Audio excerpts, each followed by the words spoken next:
Absolutely, and I totally get all of that. But would you please pack up your stuff? No, it's not mine. It's not Whose mine stuff here. is it? Hello. Hi, how are you doing? All right. I know. I'm glad you're here because we can actually speak like amicably, right? So, we've got an exemption under the law, which I can show you. I've got it printed out if you would like to look at it, for voluntary services. That's one exemption. The other one is for escaping from injury, illness, or harm.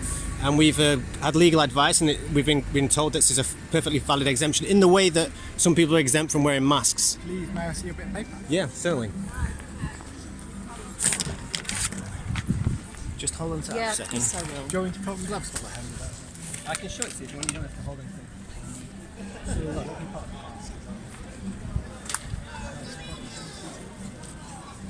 We can keep a distance so you don't feel that. I may not be able to read it. Oh, okay. Bigger print out. You do a video then, so I won't have to.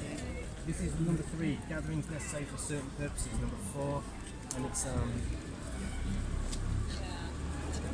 provision of voluntary or charitable services. And also to enable one or more persons in the gathering to avoid injury and escape risk of harm. And I've got one from you from Francis Hall, who's a prominent lawyer. Picture of you in there. Yeah. And he said there is a specific exemption for the provision of voluntary services that they should have known about. Absolutely. Right. But, okay, to travel for the purposes of work or to provide voluntary or charitable services, section 6. So it's not reasonably possible for that person to provide, to work, or to provide those services from the place that they live in. You've just started a online web thing, haven't you? You've launched within the last couple of days online mental health services.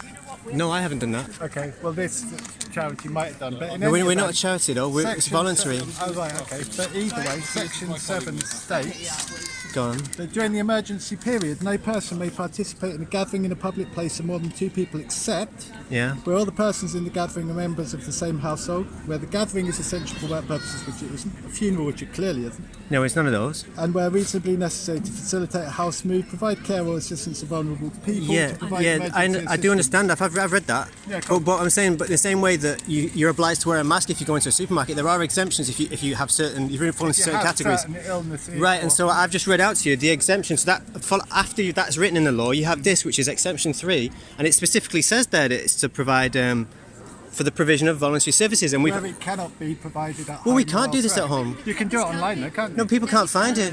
Okay, and in the same vein that yesterday we turned away a band that were going to play on Yeah, Bonn yeah. Square by explaining this exact same legislation. Yeah, I and they understand. got onto their minibus and they left. Yeah, I understand that, but they weren't operating an exemption. They were gathering as say 3 or 4 people in a band. Yes, but that's exactly what's happening here, isn't it?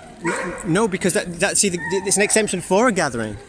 That's what the law specifically There says. isn't, because as I say, there are. No, other you means at just which hang on. there Just are- sorry. One of us. Yeah, you speak then. Go on. Okay, sorry, but at the end of the day, is that this purpose, the gathering of people here. Yeah. Okay, this service, and it's a wonderful service and totally well intentioned, can be provided by other means. You don't need to be able to do it in a face-to-face environment, do you? Online.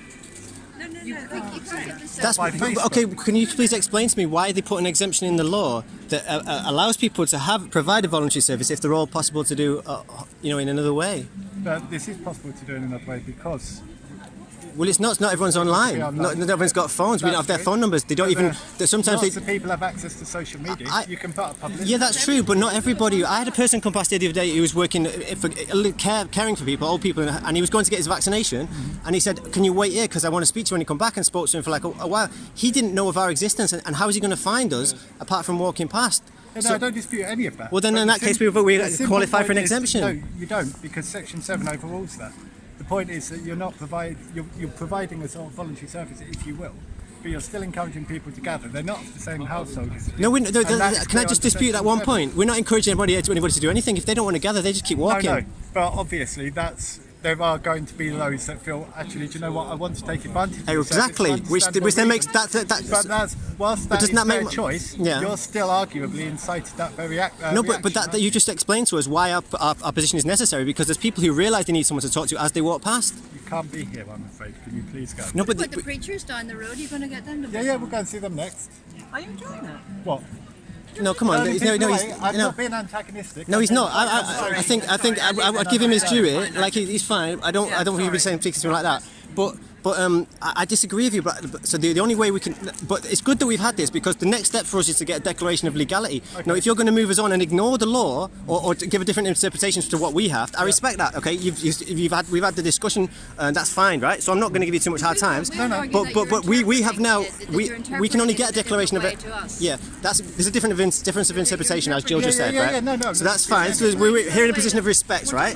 But we're what is happening now is that we're exhausting our possibilities, so we have to get a declaration of legality. So there's only two ways of getting that. One of us is to take it to court, where you have to arrest me or one of us here and say, and then we get that way. And the other one is to like apply through the courts. But that seems unnecessary when it's actually written down and they've actually written it in the law for us.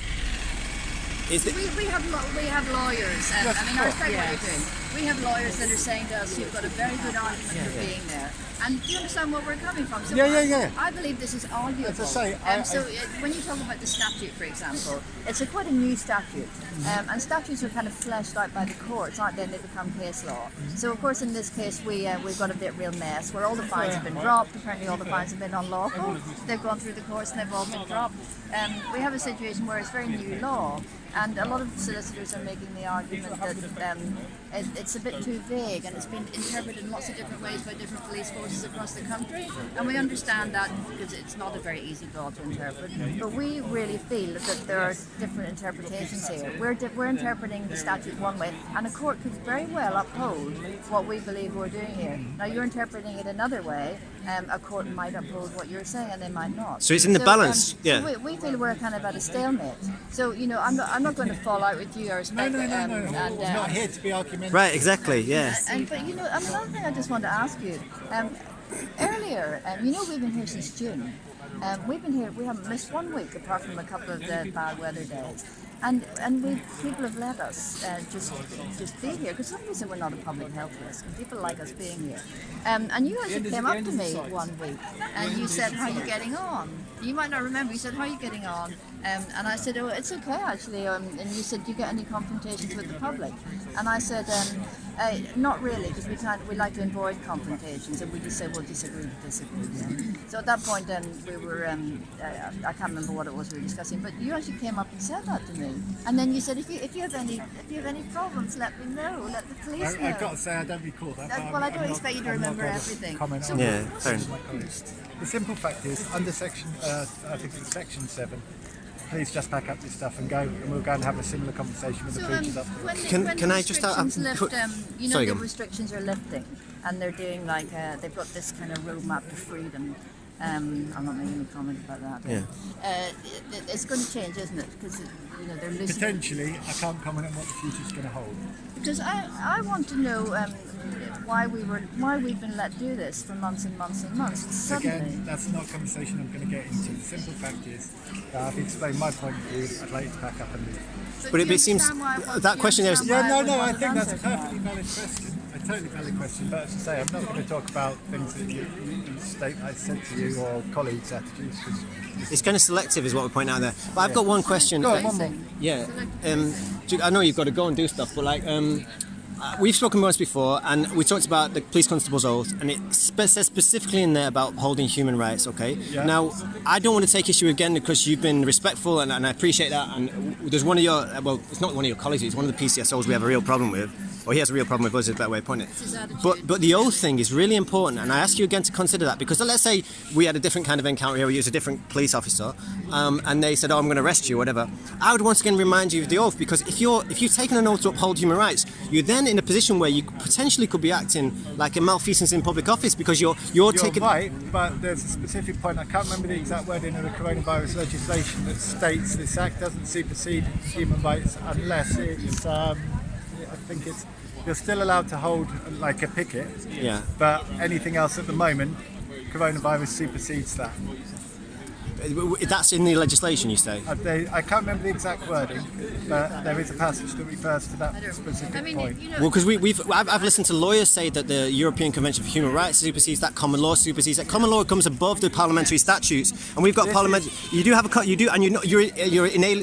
Just to finish, inalienable human rights always supersede the legislation unless specifically stated. So unless, like for example, we talk about protest and pickets.